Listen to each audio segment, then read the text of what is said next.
बीबी जी ओ बीबी जी, काम वाली की जरूरत हो तो मुझे आजमा कर देख लो ना।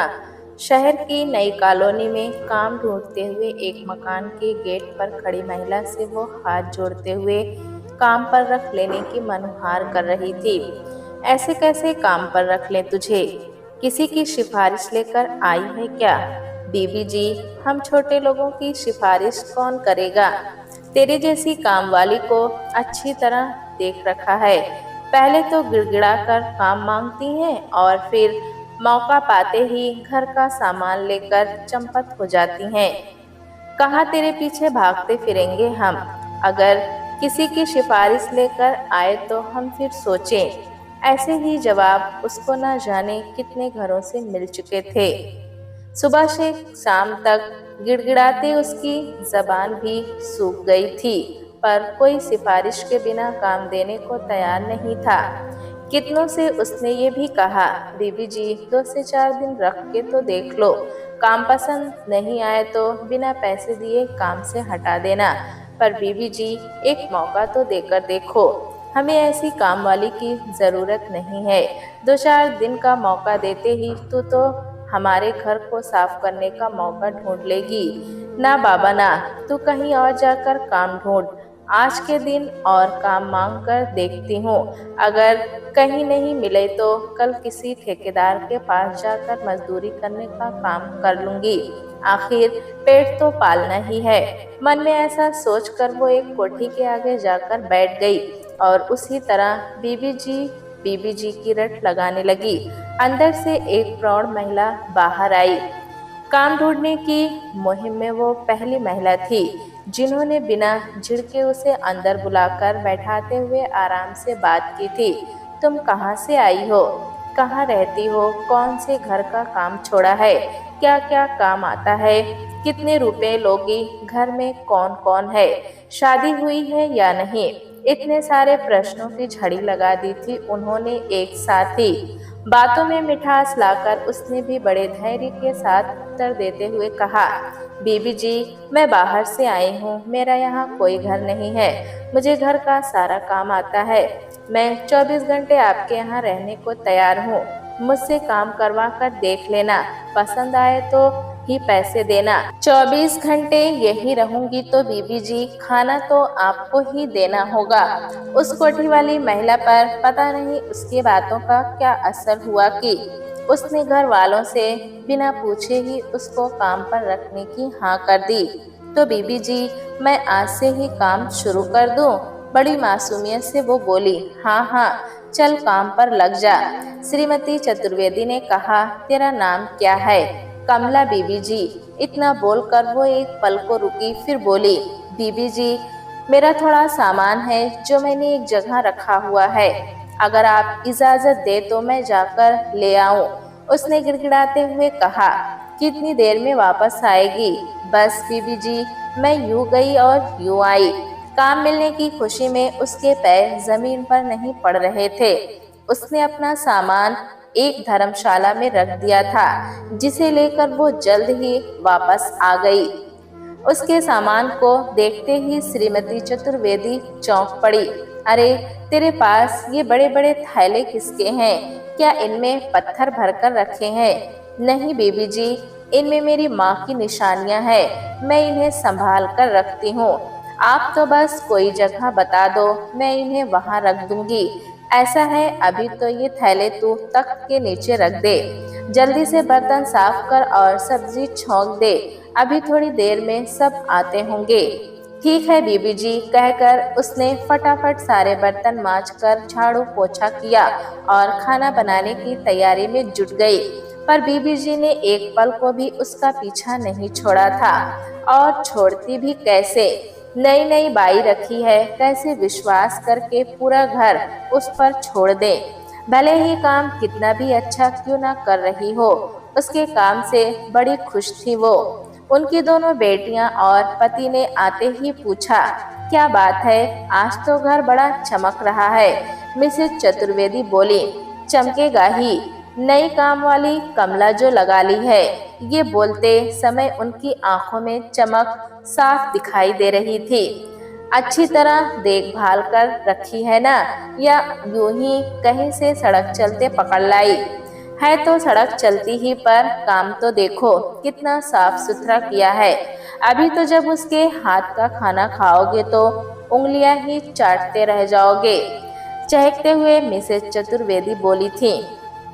सब खाना खाते हुए खाने की तारीफ तो करते जा रहे थे, पर साथ में बीबी जी को आगाह भी कर रहे थे कि पूरी नजर रखना इस पर।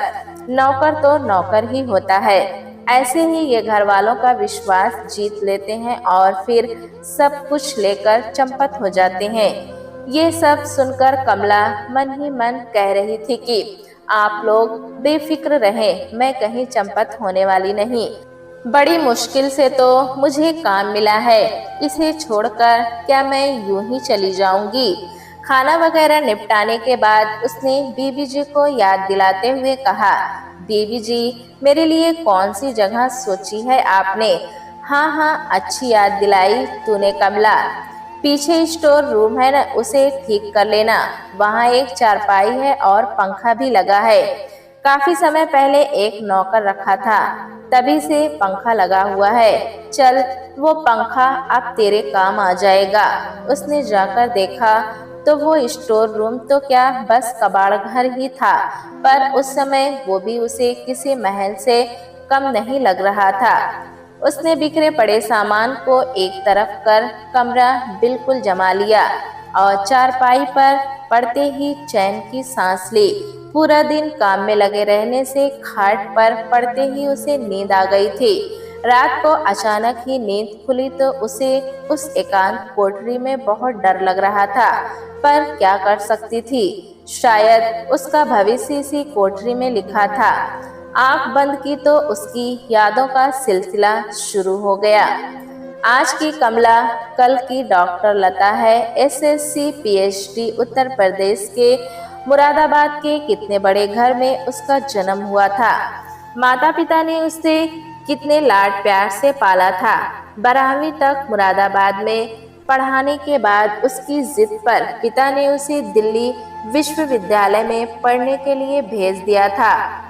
गुण संपन्न छात्रा होने के कारण उसे जल्द ही हॉस्टल में रहने की भी सुविधा मिल गई थी।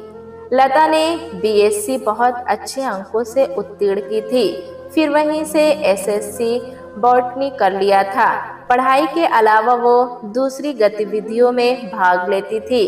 भाषण और वाद विवाद के लिए जब वो मंच पर जाती थी तो श्रोताओं के दिलो दिमाग पर अपनी छाप छोड़ जाती थी।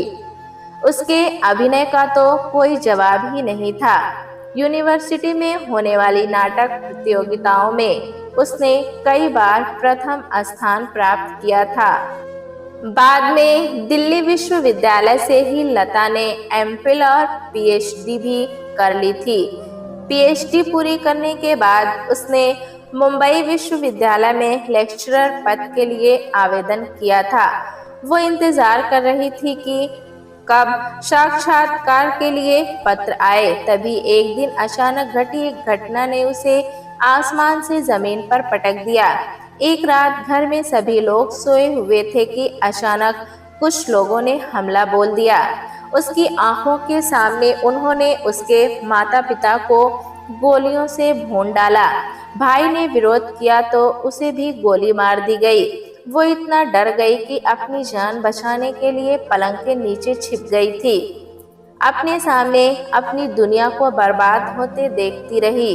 बेबस लाचार सी, पर कुछ भी नहीं बोल पाई थी वो। ये लोग पिता के किसी काम का बदला लेने आए थे।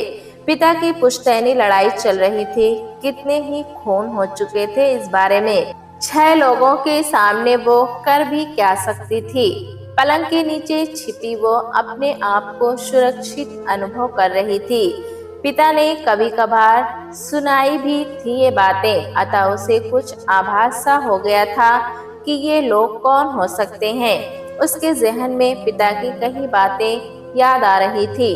डर का उसने अपने को और सिकोड़ने की कोशिश की तो उनमें से एक की नज़र उस पर पड़ गई और उसने पैर पकड़कर उसे पलंग के नीचे से खींच लिया। और चाकू से उस पर वार करने जा रहा था कि उसके एक साथी ने उसका हाथ पकड़कर उसे मारने से रोक दिया।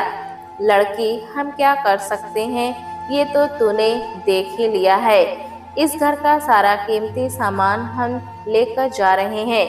चाहे तो तुझे भी मार सकते हैं, पर तेरे बाप से बदला लेने के लिए तुझे जिंदा छोड़ रहे हैं कि तू दर दर घूमकर भीख मांगे और अपने बाप के किए पर आंसू बहाए। हमारे पास समय कम है, हम जा रहे हैं, पर कल इस मकान में तेरा चेहरा देखने को न मिले। अगर दिखा तो तुझे भी तेरे बाप के पास भेज देंगे। इतना कहकर वे सभी अंधेरे में गुम हो गए। अब सब कुछ शांत था। कमरे में उसके सामने खून से लथपथ उसके परिवार के लोगों की मृतदेह पड़ी थी। वो चाहकर भी रो नहीं सकती थी। घड़ी पर नजर पड़ी तो रात के 3:15 बजे थे। लता का दिमाग तेजी से चल रहा था। उसके रुकने का मतलब है पुलिस के सवालों का सामना करना। अदालत में जाकर वो अपने परिवार के कातिलों को सजा दिला पाएगी, इसमें उसे संदेह था, क्योंकि भ्रष्ट पुलिस जब तक कातिलों को पकड़ेगी तब तक वो उसे मार ही डालेंगे। उसने अपने सारे सर्टिफिकेट और अपनी किताबें, थीसिस, 4 जोड़ी कपड़े थैले में भरकर घर से निकलने का मन बना लिया। पापा और मम्मी ने उसे जेब खर्च के लिए जो रुपए दिए वे उसने किताबों के बीच में रखे थे। उन पैसों का ध्यान आया तो वो कुछ आश्वस्त हुई। किसी की हंसती खेलती दुनिया ऐसे ही उजड़ सकती है, ऐसी तो उसने कल्पना भी नहीं की थी। फिर भी चलने से पहले पलटकर माँ बाप और भाई के बेजान शरीर को देखा तो आंखों से आंसू टपक पड़े।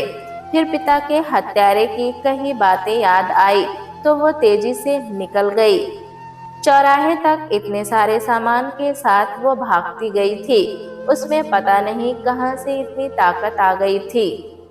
शायद हत्यारों का डर ही उसे हिम्मत दे रहा था।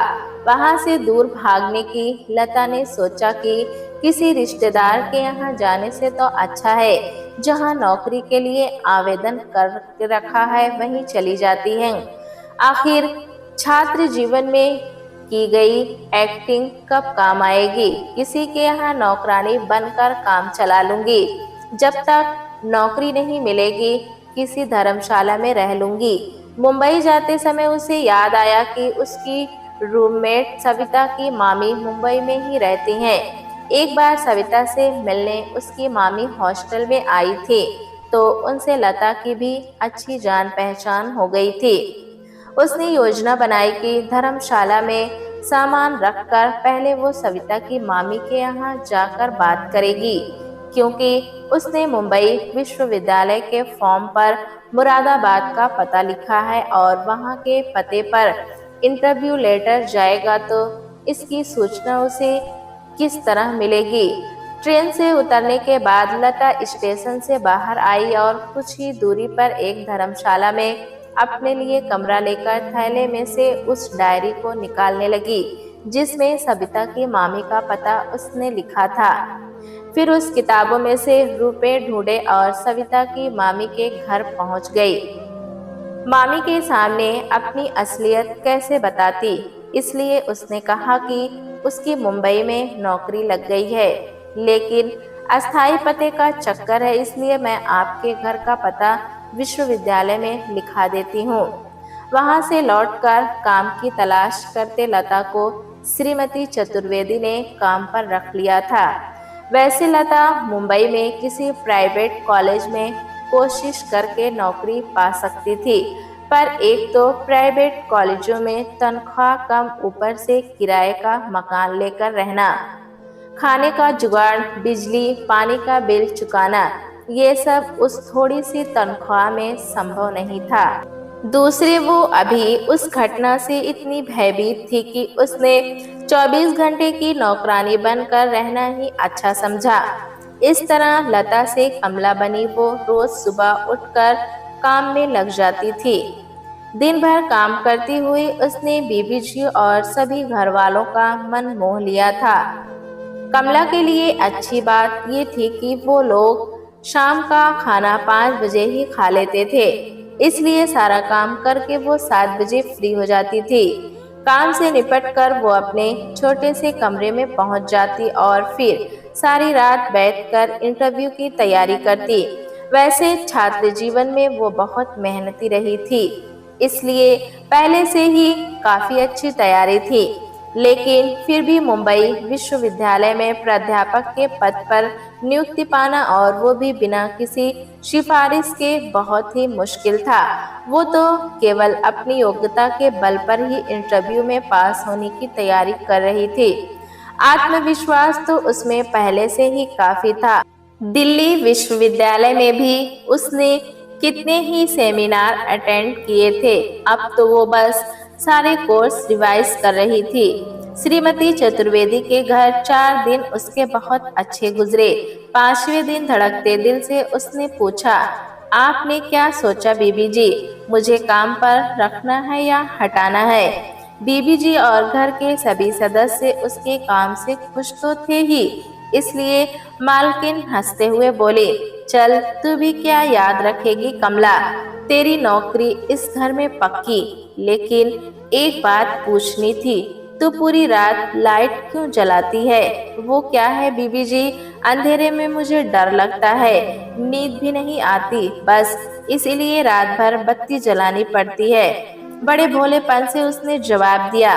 कभी कभी तो लता को अपने कमला बनने पर ही बेहद आश्चर्य होता था कि कोई उसे पहचान नहीं पाया कि वो पढ़ी लिखी भी हो सकती है।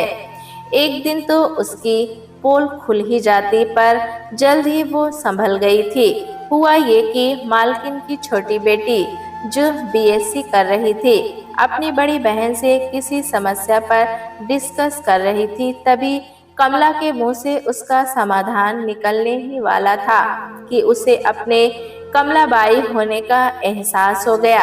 अब तो मालकिन उससे इतनी खुश थी कि दोपहर को खुद ही उससे कह देती थी कि तू दोपहर में थोड़ी देर आराम कर लिया कर। कमला को और क्या चाहिए था, वो भी अब दोपहर को 2 घंटे अपनी स्टडी कर लेती थी। इतना ही नहीं, उसे कमरे में एक सुविधा और भी हो गई थी कि रोज के पुराने अखबार मालकिन ने उसे ही अपने कमरे में रखने को कह दिया था। इससे वो इंटरव्यू की दृष्टि से हर रोज की खास घटनाओं के संपर्क में बनी रहने लगी थी। श्रीमती चतुर्वेदी के यहाँ काम करते हुए कमला को अब 2 महीने हो गए। एक दिन बीबी जी की तबीयत अचानक अधिक खराब हो गई थी। लगभग बिस्तर ही पकड़ लिया था उन्होंने। उस दिन बीमार मालकिन को दिखाने के लिए घर के सभी लोग अस्पताल गए हुए थे। तभी टेलीफोन की घंटी बजी। फोन सविता की मामी का था। हेलो लता, तुम्हारा साक्षात्कार लेटर आ गया है। 15 दिन बाद इंटरव्यू है तुम्हारा। कहो तो इंटरव्यू लेटर वहां भिजवा दो। मामी को उस समय टालते हुए कमला ने कहा, नहीं मामी जी, आप भिजवाने का कष्ट न करें, मैं खुद ही आकर ले लूंगी। इंटरव्यू से 2 दिन पहले कमला ने मालकिन से बात की। बीबी जी, परसों 15 सितंबर को मुझे छुट्टी चाहिए। क्यों? श्रीमती चतुर्वेदी ने पूछा। ऐसा है बीबी जी, मेरी दूर के रिश्ते की बहन यहाँ रहती है। जब से आई हूँ उससे मिल नहीं पाई। 15 सितंबर को उसकी लड़की का जन्मदिन है। यहाँ हूँ तो सोचती हूँ कि वहाँ हो आऊँ। फिर बच्चे की तरह मचलते हुए बोली, बीबी जी, उस दिन तो आपको छुट्टी देनी ही पड़ेगी। 15 सितंबर के दिन एक थैला लेकर कमला चल पड़ी। वो वहां से निकलकर उसी धर्मशाला में गई और वहां कुछ देर रुककर कमला से लता बनी। कॉटन की साड़ी पहन, जूड़ा बनाकर, माथे पर छोटी सी बिंदी लगाकर, हाथ में फाइल और थीसिस लेकर जब उसने वहां लगे शीशे में अपने को देखा तो जैसे मानो खुद ही बोल उठी, वाह लता, क्या एक्टिंग की है। सविता की मामी के पास से इंटरव्यू लेटर लेकर वो विश्वविद्यालय पहुंच गई। सभी प्रत्याशियों में इंटरव्यू बोर्ड को सबसे अधिक लता ने प्रभावित किया था। लौटते समय लता सविता की मामी से ये कह आई थी कि अगर उसका नियुक्ति पत्र आए तो वो फोन पर उसी को बुलाकर ये खबर दे किसी और से ये बात न कहें। धर्मशाला में जाकर लता कपड़े बदलकर कमला बन गई और फिर मालकिन के घर जाकर काम में जुट गई थी। मन बड़ा प्रफुल्लित था उसका। अपने इंटरव्यू से वो बहुत अधिक संतुष्ट थी। इससे अच्छा इंटरव्यू हो ही नहीं सकता था उसका। खुशी मन से जल्दी जल्दी काम करती हुई कमला से श्रीमती चतुर्वेदी ने कहा, सच कमला, तेरे बिना अब तो इस घर का काम ही चलने वाला नहीं है। इसलिए अब जब भी तुझे अपनी बहन के यहाँ जाना हुआ करे तो हमें बता दिया कर, हम मिलवा कर ले आया करेंगे तुझे।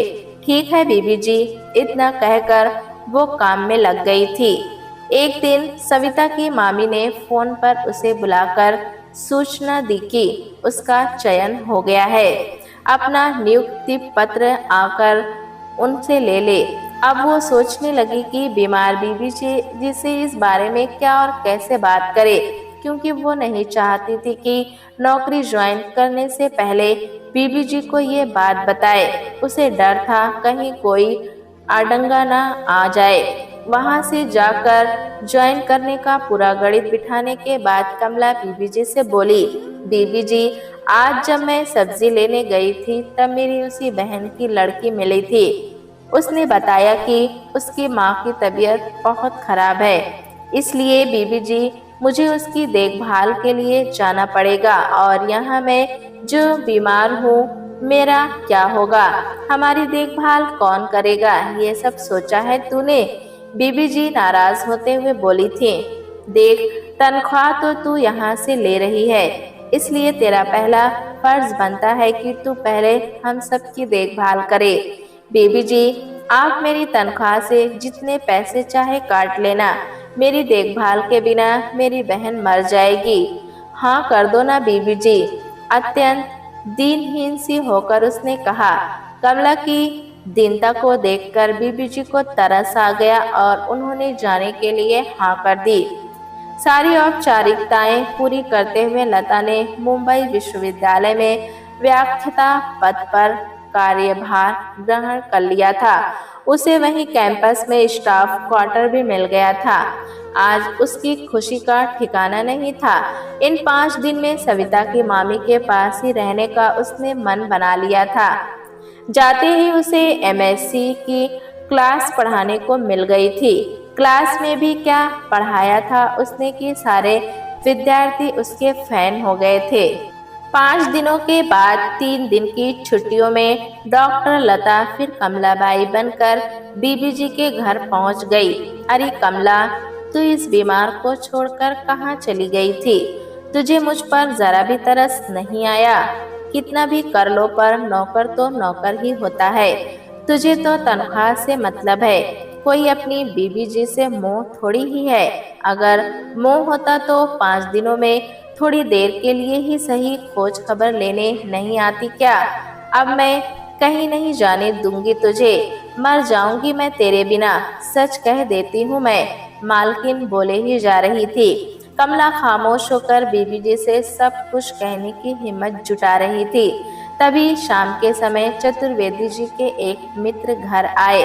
वो मुंबई विश्वविद्यालय में बॉटनी विभाग के हेड थे और उसकी ज्वाइनिंग उन्होंने ही ली थी। ड्राइंग रूम से ही बीबी जी ने आवाज लगाते हुए कहा, कमला, अच्छी सी 3 कॉफी तो बनाकर लाना। अभी लाई बीबी जी, कहकर कमला कॉफी बनाकर जैसे ही ड्राइंग रूम में पहुंची, डॉक्टर भार्गव को देखकर उसकी समझ में नहीं आया कि वो अब क्या करे, लेकिन फिर भी वो अनजान ही बनी रही। डॉक्टर भार्गव लता को देखकर चौंक कर बोले, अरे डॉक्टर लता, आप यहाँ? अरे भाई साहब, आप क्या कह रहे हैं? ये तो हमारी बाई है कमला, बड़ी अच्छी है, पूरा घर अच्छे से संभाल कर रखा है इसने। नहीं भाभी जी, मेरी आंखें धोखा नहीं खा सकती। ये डॉक्टर लता ही है जिन्होंने 5 दिन पहले मेरे विभाग में ज्वाइन किया है। डॉक्टर लता, आप ही बताइए, क्या मेरी आंखें धोखा खा रही हैं? नहीं सर, आप कैसे धोखा खा सकते हैं? मैं लता ही हूँ क्या? घर के सभी सदस्यों के मुंह से अनायास ही एक साथ निकल पड़ा। सभी लता के मुंह की ओर देखते रहे। उनके अभिप्राय को समझकर लता बोली, हाँ बीबी जी, सर बिल्कुल ठीक कह रहे हैं। ये कहते हुए उसने अपनी सारी कहानी सुनाते हुए कहा, तो बीबी जी, ये थी मेरे जीवन की कहानी। खबरदार जो अब मुझे बीबी जी कहा, मैं बीबी जी नहीं तुम्हारी आंटी हूँ समझी। डॉक्टर लता, वैसे आप अभिनय खूब कर लेती हैं। यहाँ एकदम नौकरानी और वहाँ यूनिवर्सिटी में पूरे प्रोफेसर। वाह भाई वाह, कमाल कर दिया आपने। मान गई लता, मैं तुम्हें क्या एक्टिंग की थी तुमने। कह रही थी कि मुझे लाइट बिना नींद ही नहीं आती। लेकिन लता, सच में मुझे बहुत खुशी हो रही है। हम सभी को कितने संघर्ष के बाद तुम इतने ऊंचे पद पर पहुंची। सच, तुम्हारे माता पिता धन्य हैं जिन्होंने तुम जैसी साहसी लड़की को जन्म दिया। पर बीबी जी, नहीं आंटी जी, मैं तो आपका एहसान कभी नहीं भूलूंगी। अगर आपने मुझे शरण नहीं दी होती तो मैं कैसे इंटरव्यू की तैयारी कर पाती। मैं जहाँ भी रहूंगी इस परिवार को हमेशा याद रखूंगी। ये क्या कह रही है तू? तू कहीं नहीं रहेगी, बस यहीं रहेगी तू। सुना तूने? जहाँ मेरी 2 बेटियां हैं वहीं एक बेटी और सही। अब तक तू यहाँ कमला बनकर रही, पर अब लता बनकर हमारे साथ हमारे ही बीच रहेगी। अब तो जब तेरी डोली इस घर से उठेगी तभी तू यहाँ से जाएगी। तूने जिंदगी के इतने रंग देखे हैं बेटी, उनमें एक रंग ये भी सही। खुशी के आंसुओं के बीच लता ने अपनी सहमति दे दी थी। प्यारे दोस्तों, कहानी कैसी लगी हमें कमेंट में ज़रूर बताएं। चैनल पे नए हैं तो एक लाइक और सब्सक्राइब करना ना भूलें।